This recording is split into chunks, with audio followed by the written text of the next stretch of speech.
nekoj teškoj situaciji i prosto, samo da vam kažem, nemojte to. Ja kao neko ko je najveći promoter upotrebe lekovitih biljaka, kažem vam, nemojte davati hiljade evra na bilo kakav lek, pošto to verovatno iza njega stoji prevarant.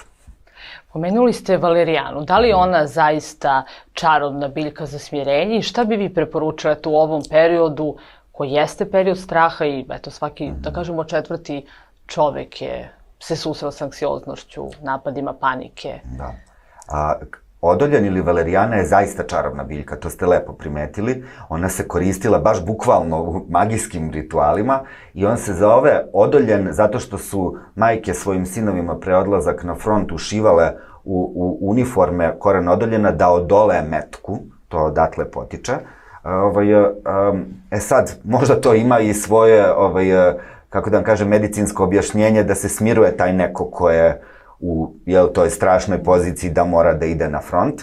Ta biljka je zapravo izuzetno blagotvorna, izuzetno efikasna, ne izaziva naviku, što je u ovom slučaju vrlo važno, i proučavana je godinama, decenijama, međutim još uvek nije apsolutno osvetljen način, otkriven način kako ona tačno deluje.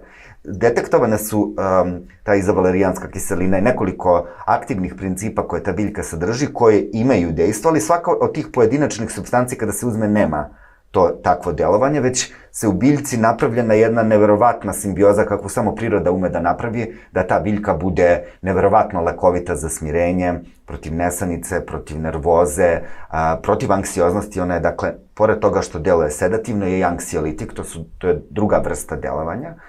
Tako da se preporučuje ljudima koji su pod konstantnom izloženi konstantnom stresu. Jako pomaže ljudima kojima skače pritisak od nerviranja, što bi kolokvijalnim jezikom rekli. Da, a to je najčešće, znači za smirenje, za anksioznost i za povišen pritisak. Da, skočio mi je pritisak jer sam se iznervirao, u tim slučajevima pomaže valerijana.